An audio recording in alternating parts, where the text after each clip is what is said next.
അടരുന്ന തുമ്പപ്പൂ. ഓണദിനം തുമ്പകളുടെ കഷ്ടകാല, അവയെ ആകെ പിഴുത് നശിപ്പിക്കുന്ന ദിവസം. അവൾ മുന്നേ കാറ്റിലെ അപ്പൂപ്പൻ തേടി പോലെ ഒഴുകി നടക്കുകയാണ്. ഒപ്പം ഇടതുവശത്തെ മുറ്റത്ത് തൂവിയിട്ട വാടിയ തുമ്പച്ചെടികൾ നോക്കിയാണ് അവൾ ആ വാക്ക് പറഞ്ഞത്. അതിന് ഒരു വളവ് മുന്നേ അവിടെ നീലിച്ച കൈകൾ നിറഞ്ഞ ഒരു പുഴയും അതിൽ കൈവരിയില്ലാത്ത ഒരു പാലവും ഉണ്ടായിരുന്നു. അവന്റെ കൈ പിടിച്ച് അതിലേക്ക് ഓടിക്കൊണ്ട് അവൾ ഇങ്ങനെയും പറഞ്ഞിരുന്നു, നമുക്കിന്ന് പുഴയിൽ കുളിക്കാൻ വരണം. പാലത്തിന്റെ നടുഭാഗത്ത് നിന്നും താഴേക്ക് നോക്കി അവൾ ആ സന്തോഷ വാക്ക് പറഞ്ഞിട്ട് പിന്നെ അടുത്ത വർത്തമാനം ആ മുറ്റത്തെ പൂക്കളത്തിൽ ഉണങ്ങിക്കിടക്കുന്ന തുമ്പച്ചെടികൾ കണ്ടപ്പോഴുള്ള സങ്കടത്തിലാണ് തുടക്കമിട്ടത്. അവൾ പലതും പറഞ്ഞ് മുന്നോട്ട് നടക്കുകയാണ്. അടുത്ത് റോഡ് രണ്ടായി കയറ്റത്തിലേക്ക് തിരികെ അവളിൽ നിന്നും വീണ്ടും ഒരു വാക്ക് വന്നു, പുഴയിൽ കുളിക്കാൻ വരുമ്പോൾ നമുക്ക് ഒരു ബക്കറ്റ് എടുക്കണം. അയാൾ അവളെ നോക്കി, പുഴയിൽ നിന്നും കുറച്ച് കല്ലുകൾ പെറുക്കിയെടുക്കാനാ? നടക്കുമ്പോൾ അവൾ എപ്പോഴും അയാളിലേക്ക് ചാഞ്ഞു പടരുകയും അയാൾ വഴിയരികിൽ നിന്ന് തള്ളി മാറ്റപ്പെടുകയും ചെയ്തിരുന്നു. പലപ്പോഴും അയാൾക്ക് അവളെ തിരികെ തള്ളി റോഡിനരികിലേക്ക് എത്തിക്കുന്ന അരിശവും വന്നിരുന്നു. ദേ, ഈ പൂവ് കണ്ടോ? എന്തൊരു ചുവപ്പ് നിറയെ പൂവിന്! സാധാരണ ചിത്രകാരന്മാർ വരയ്ക്കുന്ന പൂവിന്റെ അതേ വർണ്ണം അല്ലേ? അയാൾ ഒന്നും പിന്നില്ല. അതെന്ന് പറ. അതെ. അയാൾ ആ വാക്ക് പറഞ്ഞ് മുന്നോട്ട് നടന്നു. ഓ വയ്യ.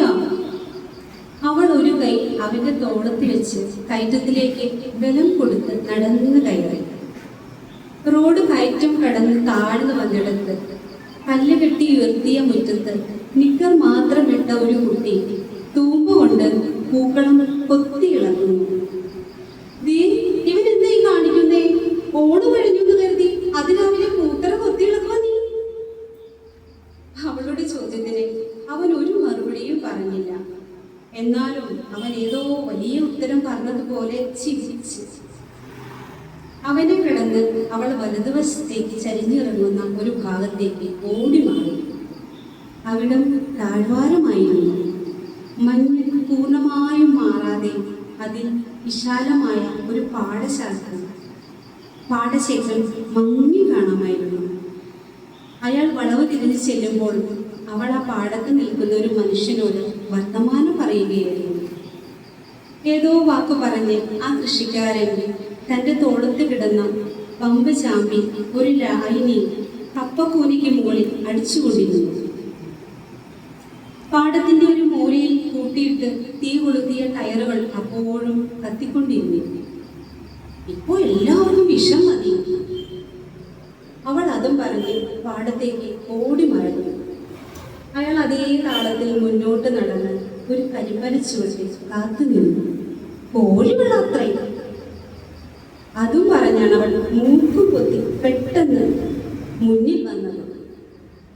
ആ ഭാവം പെട്ടെന്ന് മാറി. എന്നിട്ടവൾ കൈകൾ രണ്ടും ആകാശത്തേക്ക് ഉയർത്തി നെഞ്ചു തള്ളിച്ചു നിർത്തി തല കുടഞ്ഞു. ആ മുടികൾ ആകെ അഴിഞ്ഞുലഞ്ഞു വിടർന്നത് അവൻ നോക്കി നിന്നു. അവൾ ഉച്ചത്തിൽ ചിരിച്ചു. എന്നിട്ട് വീണ്ടും തലയാട്ടി അഴിഞ്ഞുലഞ്ഞ മുടി തടുത്തു വാരി ചുറ്റി മുകളിലേക്ക് കെട്ടിവെച്ച് അയാളുടെ കൈ പിടിച്ച് വലിച്ചു. വാ, നമുക്ക് പോകാം, വാന്ന്. അവൾ ശക്തിയായി അവനെ വലിച്ചു. ഞെട്ടിട്ട് വീഴും പോലെ അയാൾ സ്വപ്നത്തിൽ നിന്നും ഉണർന്നു. മുകളിൽ ആ ഫാൻ എന്നും പോലെ കറങ്ങുന്നു. അയാൾ വലതുവശത്തേക്ക് തല ചിരിച്ചു.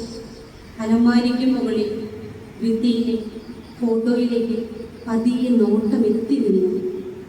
അവിടെ അവൾ അയാളെ നോക്കി എന്നത്തെ പോലെ ചിരിച്ചുകൊണ്ട്. ഓണത്തിൻ്റെ രാവിലെ അയാൾ അതിൽ ചാർത്തിയ തുമ്പപ്പൂമാല അപ്പോഴും ഒട്ടും വാടി തുടങ്ങിയിരുന്നില്ല. കഥ കഴിഞ്ഞു.